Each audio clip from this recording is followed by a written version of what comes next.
Hello, I'm Dr. Watson, otherwise known as Doc Watt, and I'm going to give you your post-operative instructions following wisdom tooth extraction. All right, so day one, you get this cup, and inside of it we have extra gauze, we have written instructions, and we also have this monoject. The biggest thing that you need to remember is you're going to bleed a little bit after surgery. You're going to keep the gauze on the site. The gauze should be moistened to prevent pulling out the clot. And you want to keep pressure on it for at least 30 to 40 minutes. There's no spitting, no sucking through a straw, because this can cause a dry socket. The pain medication, which is the ibuprofen or Motrin, should be taken every 6 hours around the clock, whether you have pain or not, the first 2 to 3 days.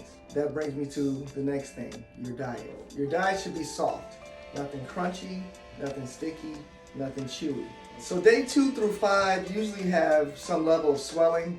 There could be a little bit of oozing or bleeding, which is normal. You can ice the first 2 days only. The ice will help with the bleeding and it will help with some discomfort.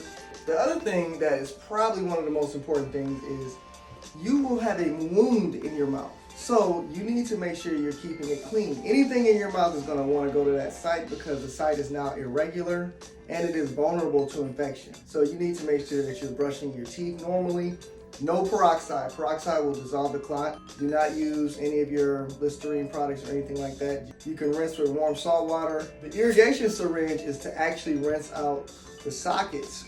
Draw up some saline or salt water or regular tap water. You can lightly clean the sites to get any debris that may have formed out of it. We don't want you to do that the first 5 to 6 days. Me, Dr. Watson, any of our surgeons are always available to do any post-operative care. So make sure that if you have any issues or questions, we're available 24/7. And I hope you have a safe and great recovery from wisdom tooth surgery. Doc Watt signing off.